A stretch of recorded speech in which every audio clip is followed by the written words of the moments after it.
Hi, everyone. Thanks for joining us. I'm Arlene, and today, together, we're going to make this cute little dancing snowman. First thing we need to do is go over all the supplies we need. And you're going to need the 11,000 jar, the activity jar. And in here, there's actually 30 colored beads. And you'll see you get your ironing paper and the instructions how to iron it in that jar as well. When we get to the ironing, you're going to need an adult to help you. We're also going to use the 2 large clear pegboards. And this is very important that they're clear because we're going to use this over top of the pattern sheet so that all you need to do is put your beads on top where the color placement is. The other thing you may or may not want to use are the tweezers. They come 2 in a pack, and they are very helpful when you're putting your beads onto the pegboard. We're also going to need a pair of scissors for when we trim and add our thread, a few small pieces, short lengths of thread, as well as at least 1 red pom-pom for each of the snowmen. So now let's go down to the pattern sheet, which you also need to print. And when you look, you'll see you have 2 pages this time. The first one is going to be your pattern sheet, which we're going to use to actually make the design. And the second is going to show you how to construct it. And this is helpful if you want to make additional snowmen after the class. You'll have everything you need to follow through. So what we're going to do is we're going to take our clear pegboard and line it up right over top of the design that was printed. And you will see that I have sorted my beads so that it's easier when you're making your design. So if you can do that whenever you're making a project, it's going to be much easier and quicker for you to finish. So I like to start at the top and just start filling in. You're welcome to start wherever you would like, whatever you're comfortable with. I like to do it this way because your hand is never going over where you already have beads, risking maybe putting someplace where it doesn't need to be.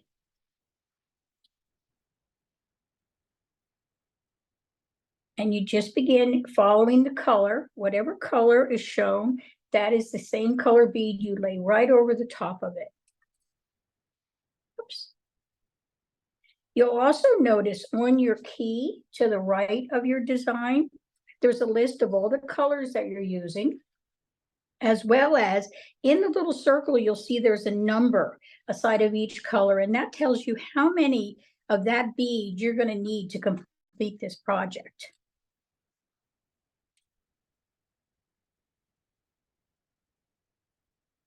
I like to use the tweezers because then you can pick up 2 at a time.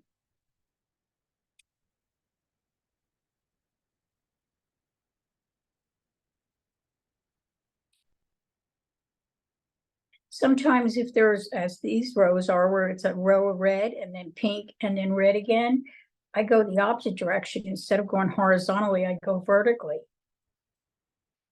And it fills that whole area in very quickly.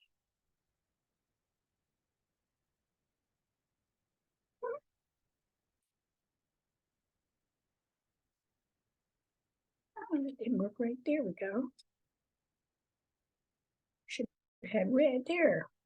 Now we're back on track.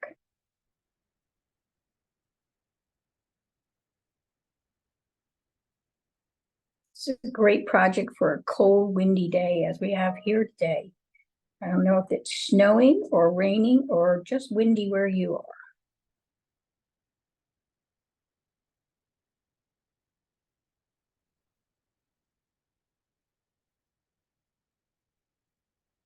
And we're just about ready. There is only 1 orange bead in the whole project for his nose.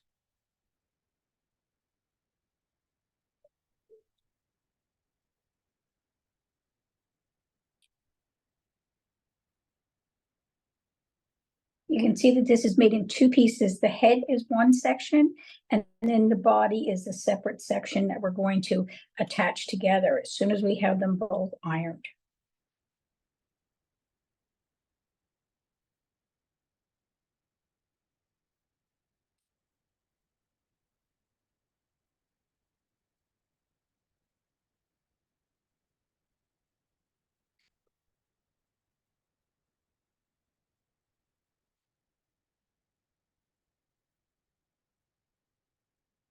Put a cute little mouth on here.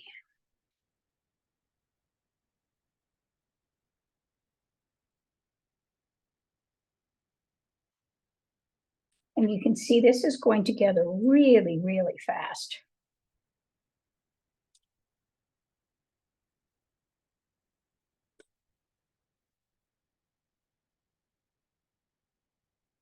You may notice that this pegboard moves a little bit. Just make sure that you always have it lined up. You may need to readjust it so you're sure you're getting your bead placement exactly where it needs to be.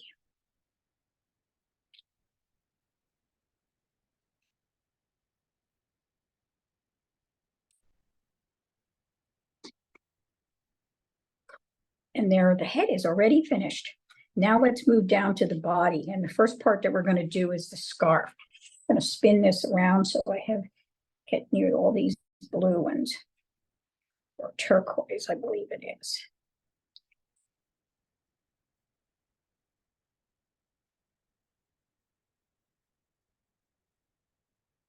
Like I said, you can either run from top to bottom, or you can go left to right, or however you feel most comfortable doing that.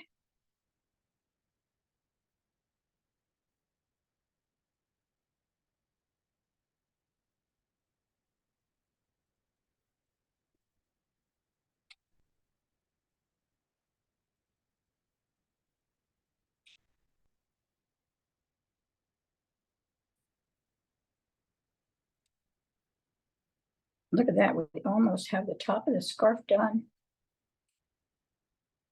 Now let's spin this around the other way.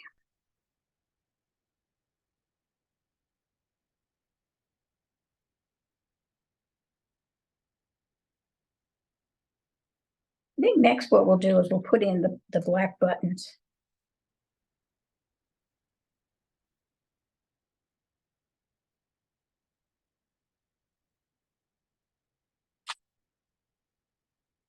I think most people use buttons when they're building a real snowman for the on the front of the snowman, but I'm not sure. Maybe there's some other ideas that you would have to use when you're doing your actual snowman out in the snow.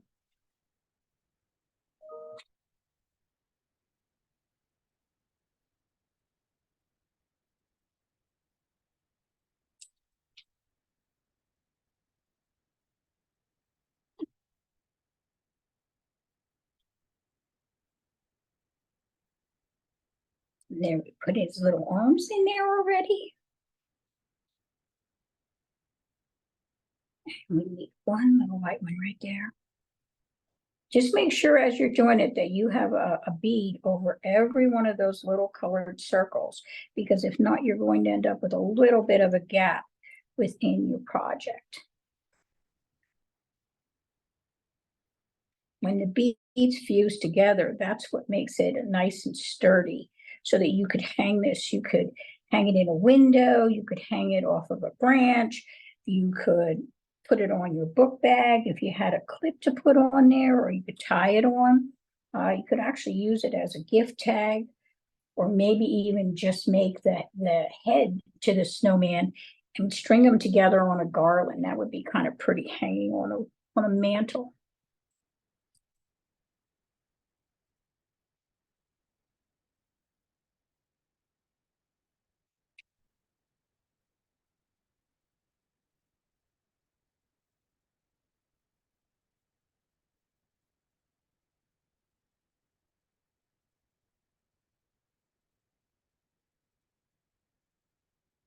And now we're into the white. That is the last of the colors that we're going to use.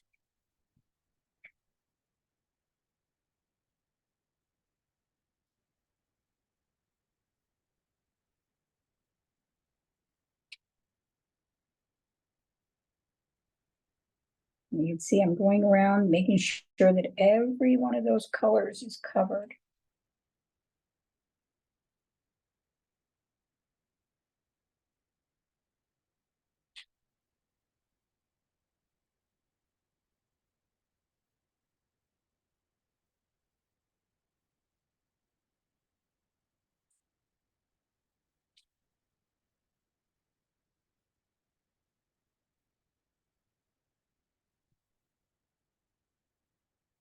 Look at how pretty that's coming together.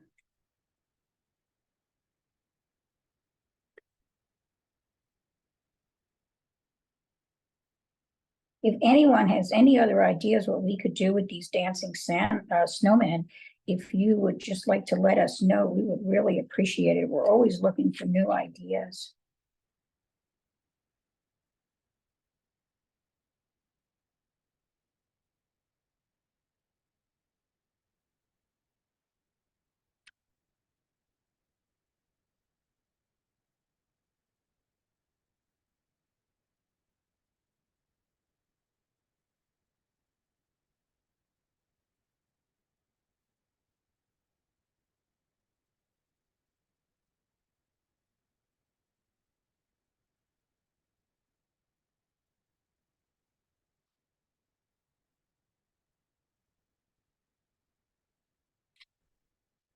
Oh my goodness, we only have a few left, and then we're ready to iron. This is a very, very simple project with a really great result. I love projects that take minimal time, but give you something that you can really be proud of. There, now the snowman is ready to iron. So what I'm going to do is I'm going to take a piece of the ironing paper that comes with your jar of beads, and I have my iron set at medium. There's no water and there's no steam.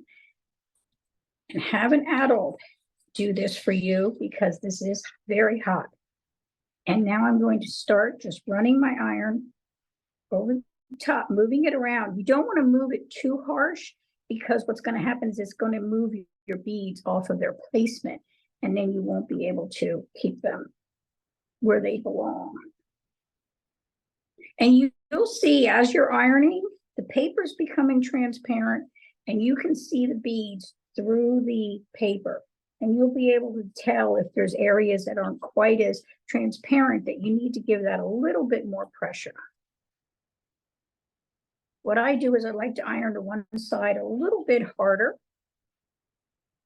And then I take it, give it a minute to just cool down because you don't want to, and take pen and flip it over.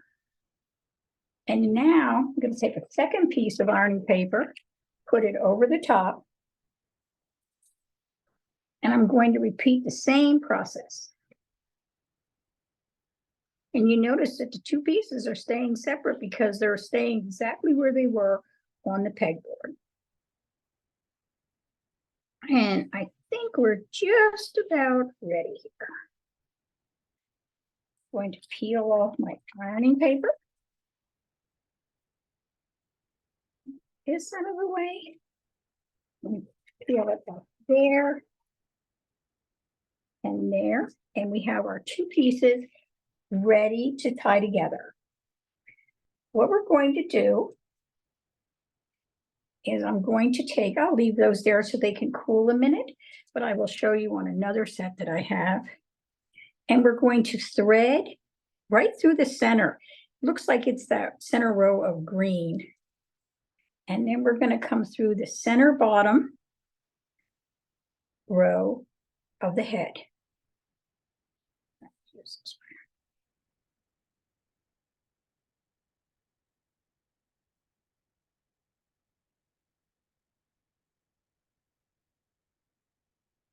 Looks like I lost a little thing. Sometimes you need to twist your thread.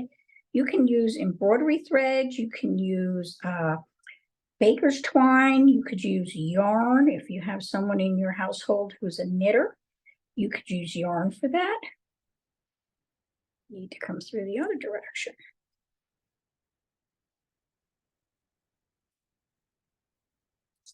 This you may need a little help with from an adult also, because this can be a little tricky.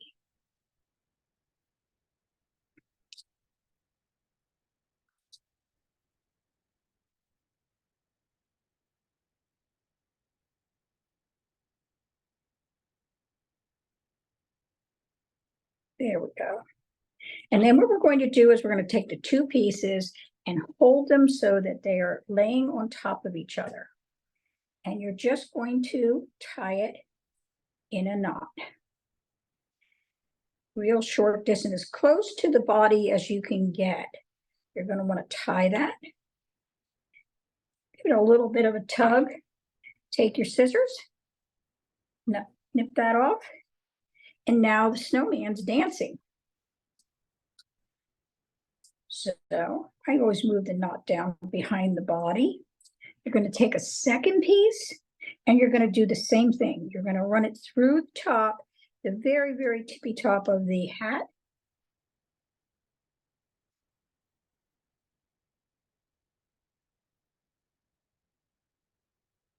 Sometimes you need to look and see which side has the largest opening, because when it does iron, when you iron it, it does close up a little bit.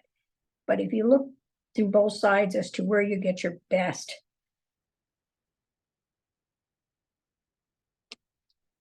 And then we're going to take this piece and we're going to do the same thing, but with this one, we're going to make longer because this we want for the hanger. And there you go. And then just leave a little bit at the top so you can fluff that out. Then the last thing that we're going to do to our snowman is we're going to take, you can use craft glue or you can use hot glue. I'm going to take a little bit of hot glue and I'm going to put it on. If you're using hot glue, please have an adult do that for you. And we're just going to push that right on top of his hat to finish him off. And there you go. If you look up, you have your dancing snowman. Now, when you finish your project, if you can have an adult post your pictures to social media, you can post them at Make It with Michaels, at Perler, or at Perler Art Class. Thank you for joining us. See you next time. Bye.